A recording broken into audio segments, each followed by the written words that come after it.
한 권의 책으로 행복의 기적을 만나는 설의 책방.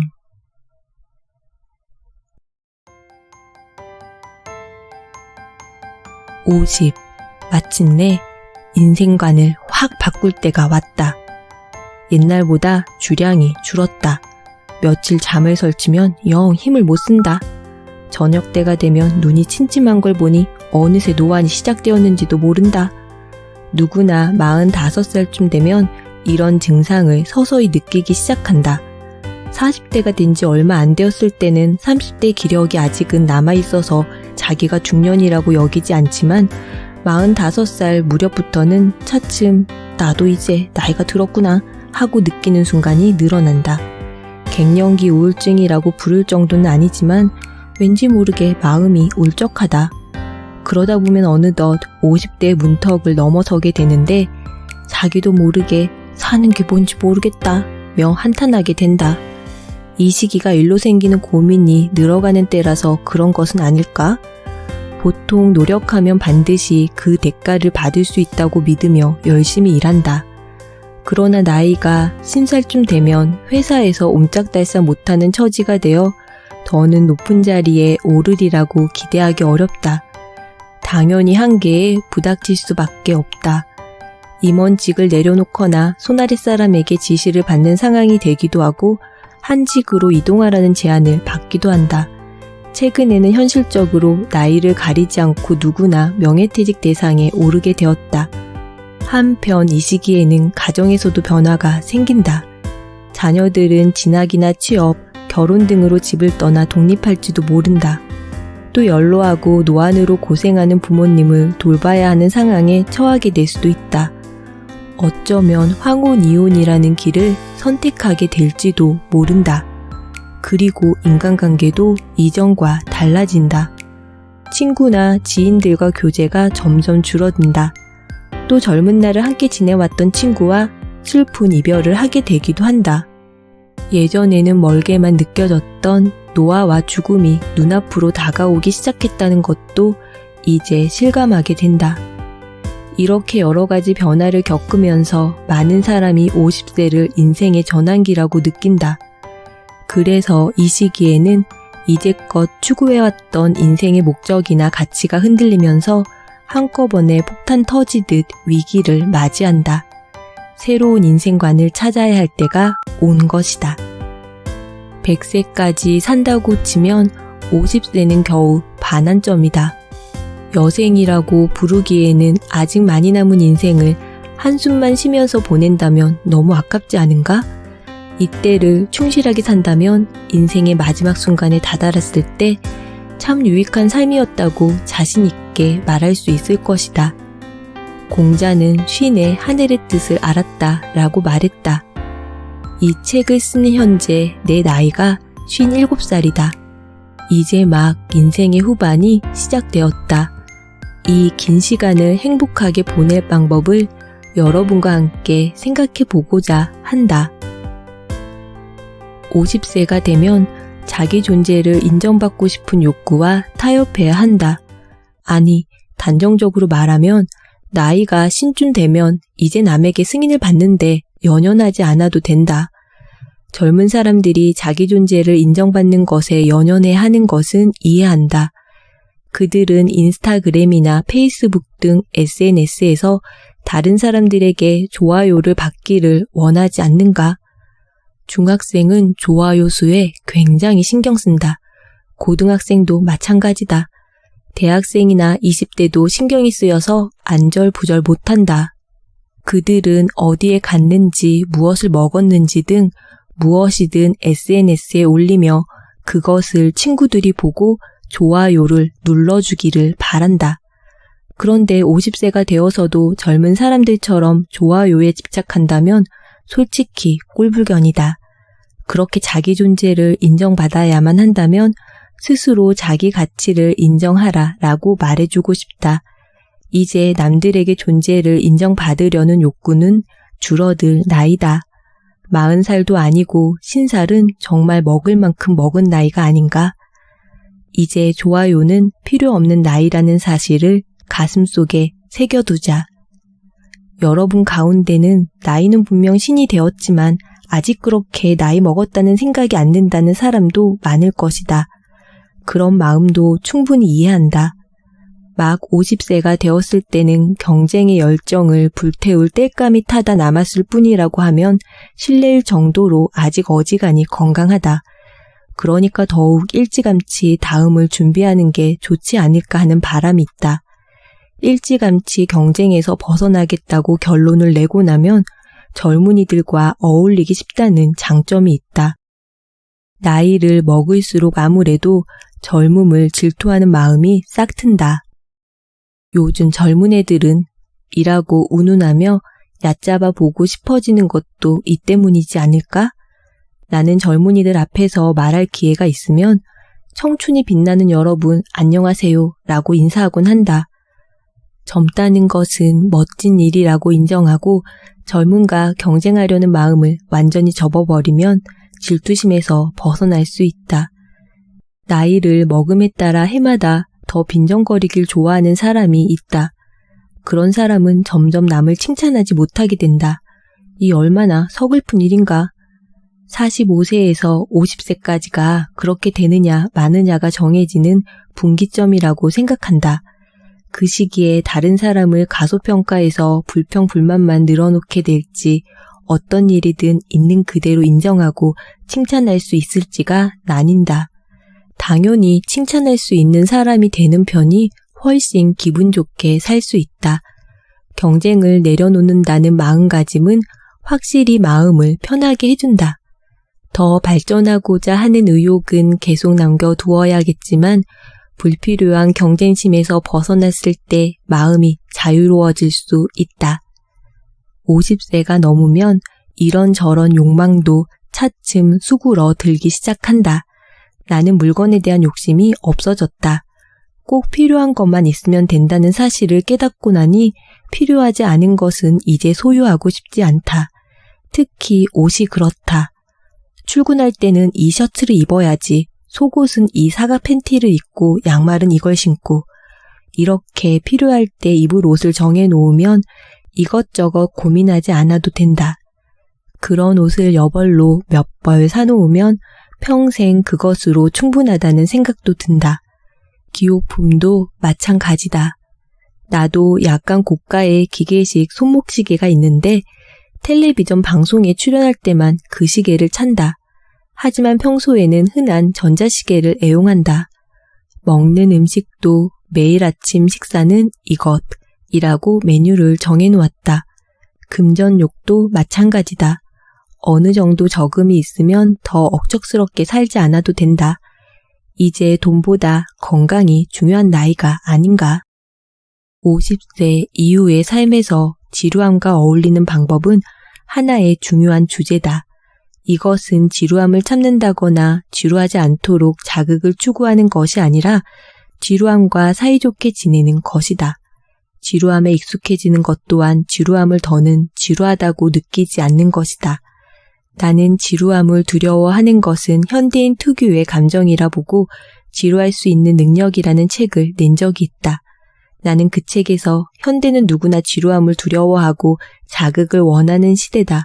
한편 사회도 그 요구에 부응해서 사람들이 실증내지 않도록 점점 더 자극을 제공하며 고도로 자극적으로 변해간다라고 설명했다. 하지만 자극이 많다고 사람들이 정말 행복해질까? 라는 의문이 생긴다.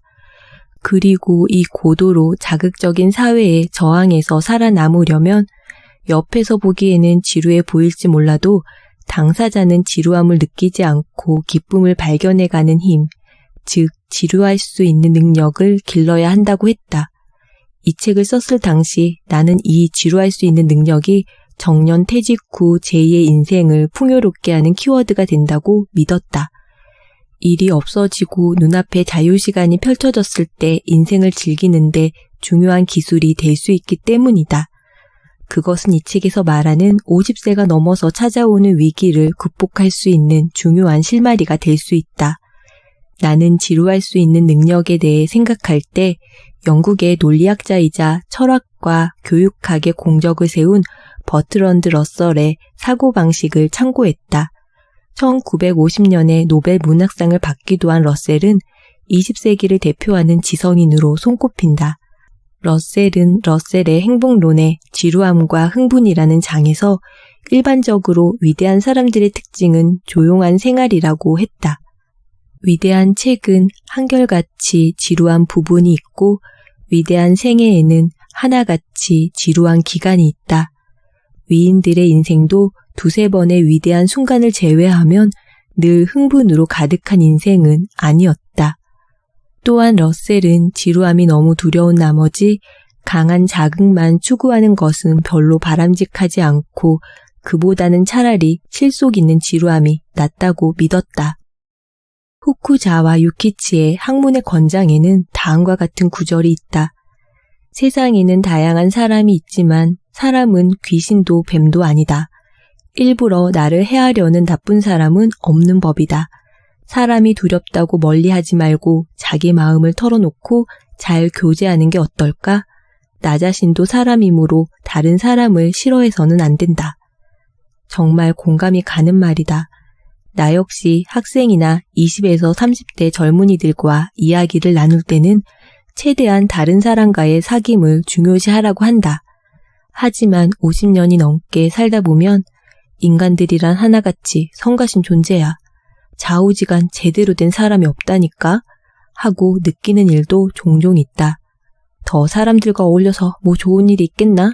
라는 의문을 품는 것도 당연하다. 몰레에르의 희곡 인간 혐오자 제목을 빌려 말하자면 누구나 약간의 인간 혐오는 있다. 50세를 넘으면 그런 인간 혐오를 받아들이고 인간을 멀리해도 별로 상관없다고 생각해도 괜찮지 않을까? 인간 혐오도 성숙의 한 형태인지도 모른다. 젊었을 때는 먹고 살려고 무리해서라도 사회에 적응하고 사람들과 어울려야 할 때가 있다.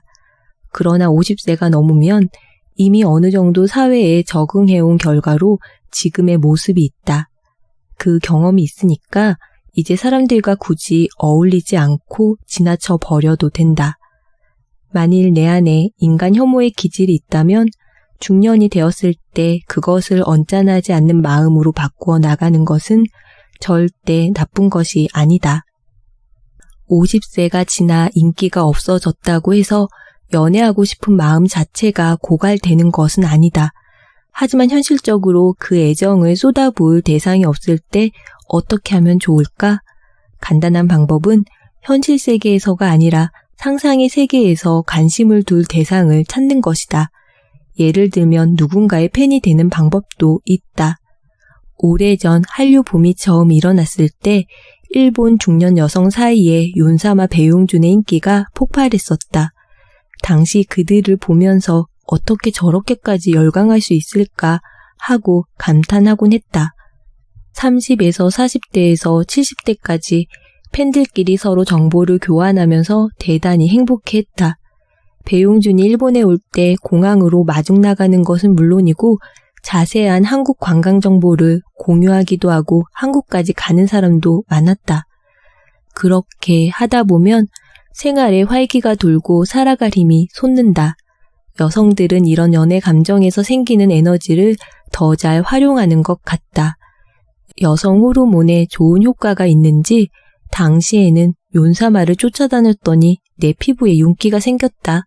라는 사람도 있었다. 누군가의 팬이 되는 것으로 연애 에너지가 눈을 뜬다. 즉 요가에서 말하는 차크라가 열리는 것인지도 모른다. 이처럼 연애 에너지를 잘 살려 인생의 즐거움을 되찾는 여성이 많다. 50세가 넘어서 이성에게 인기가 없어졌다는 사실을 자각했다고 이성에게 끌리는 에너지를 원천적으로 제거하기는 어렵다. 차라리 에너지를 다른 방향으로 돌리는 것이 현명하다. 그런 점에서 좋아하는 연예인을 쫓아다니는 방식도 나쁘지 않은 것 같다. 나이가 신쯤 되면 세상이 어떻게 돌아가는지 이미 안다.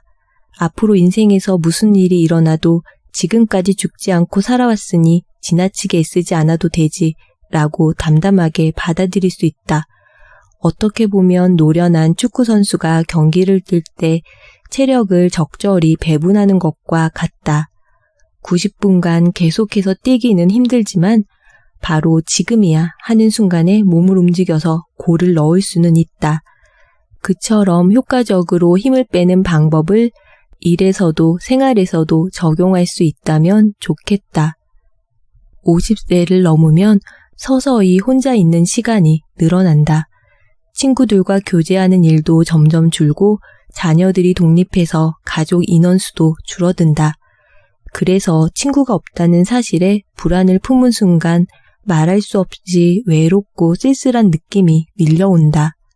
물론 좋은 친구는 있는 편이 좋겠지만 나는 사실 친구 관계를 적극적으로 넓히는 편은 아니다. 오히려 누구인지 모르는 사람과의 연대감을 느낄 때가 더 기분 좋다. 지금까지 CD를 들으면서 지금 이 노래를 듣는 사람은 세상에서 나 혼자임에 틀림없어 라고 생각하며 묘한 기쁨에 빠져들곤 한다. 그런데 요즘 시대에는 인터넷에서 취미가 같은 사람을 손쉽게 찾을 수 있다. 유튜브 댓글을 읽다 보면 나와 완전히 같은 생각을 한 사람이 얼마나 많은지 모른다. 그렇다고 해서 그 사람과 굳이 교류하고 싶지는 않다. 개인적인 교제는 없지만 연대감을 느낄 수 있는 것으로 만족한다. 독서를 통해 위대한 사람들과 시공을 초월한 영혼의 공감을 경험할 수도 있다. 요한 페터 에커만의 게테와의 대화를 읽으면서 당신도 마지막에는 이런 식으로 자기 생각을 전하려고 했었군요. 그 말은 지금 내가 접수했으니 괜찮아요, 게테 아저씨. 라고 속삭여본다. 아니면 너무 많은 것을 아니까 머리가 이상해지죠. 당신의 생각은 조금이나마 내가 알았으니 편히 쉬세요, 니체씨. 라며 자라투스트라는 이렇게 말했다를 읽는다. 이렇게 특별한 경험을 하다 보면 친구가 없어도 별로 외롭거나 쓸쓸하지 않다. 혼자 있는 시간을 잘 보내는 최고의 방법은 뭐니 해도 책을 읽는 것이다. 독서는 혼자서 하는 것이므로 혼자 있는 시간이 길수록 감사하다. 이제 그 누구보다 나 자신을 위해서 혼자만의 시간을 충분히 만끽하기 바란다. 무엇보다 50세를 넘어서는 누가 가르쳐주지 않아도 인생의 깊은 뜻을 스스로 이해할 수 있다는 점이 장점이 아닐까? 또 한 가지, 물론 50세에는 아직 에너지가 남아있다. 유도의 창시자인 가노 지고로는 정력 선용이라는 말을 중요시했다. 즉 강한 훈련을 통해 얻은 건강한 체력과 정신력을 의롭고 선한 데 이용해야 한다고 생각했다. 여러분도 다음 세대에 물려줄 것이 무엇인지 생각해보고 거기에 남은 에너지를 쏟아부으면 어떨까?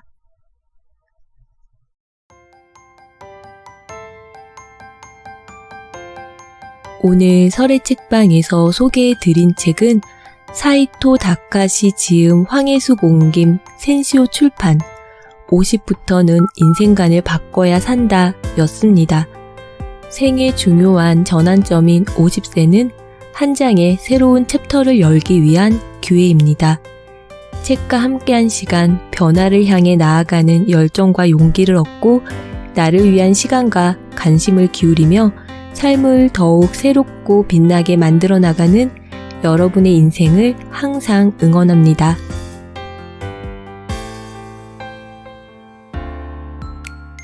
세상은 뷰티풀, 인생은 원더풀, 당신이 최고입니다. 여러분의 구독과 좋아요는 저에게 큰 힘이 됩니다.